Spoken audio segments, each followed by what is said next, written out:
बना दो मधुर मेरा जीवन। Question and answer. सोचिए और लिखिए। 1. निम्नलिखित प्रश्नों के सही उत्तर विकल्पों में से चुनकर लिखिए। कवि मातृभूमि हेतु क्या अर्पण करना चाहता है? उत्तर तन मन धन।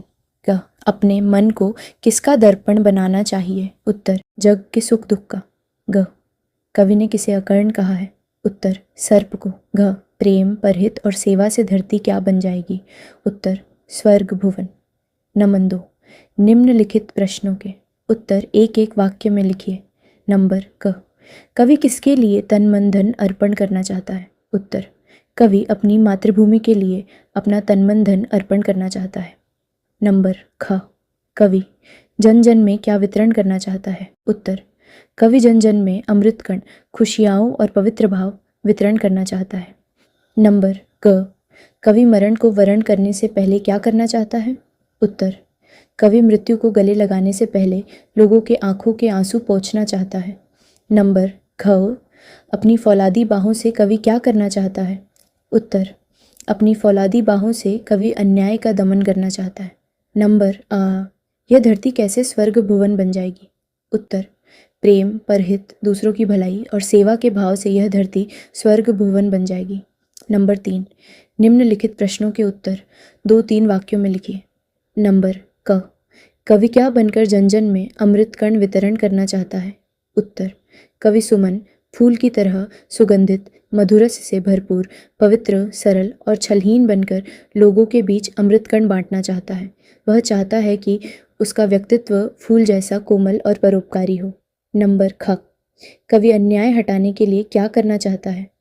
उत्तर कवि अन्याय हटाने के लिए अपने शरीर को शक्तिशाली और अपनी बाहों को फौलादी बनाना चाहता है।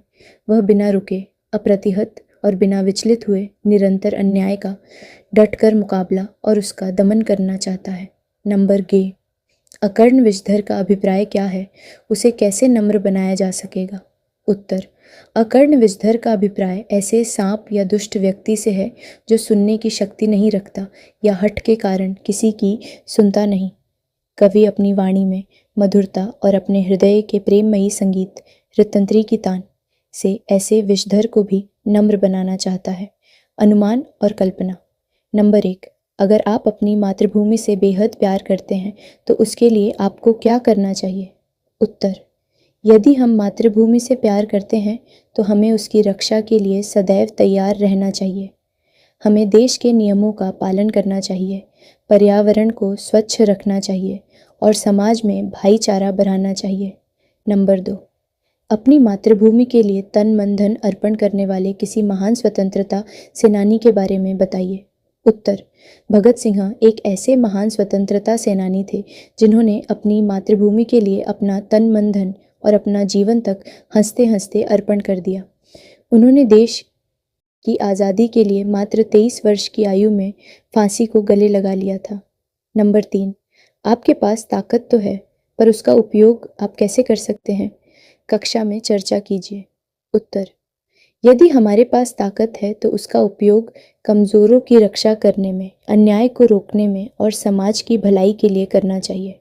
ताकत का उपयोग किसी को डराने के लिए नहीं बल्कि दूसरों की मदद करने के लिए होना चाहिए। नंबर 4.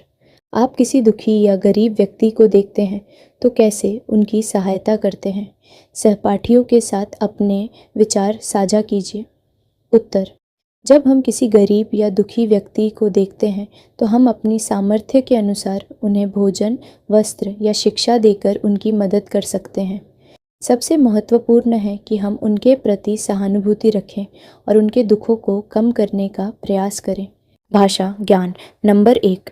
पर्यायवाची शब्द। समान अर्थ वाले शब्द। तन, शरीर, देह, काया, शुचि, पवित्र, पावन, शुद्ध, सुरभि, सुगंध, खुशबू, महक, दर्पण, शीशा, आईना, मुकुर, नयन, आँख, लोचन, चक्षु, रसना, जीभ, जिह्वा, जबान, विषधर, सर्प, सांप, भुजंग, जीवन, जिंदगी, प्राण, हयात।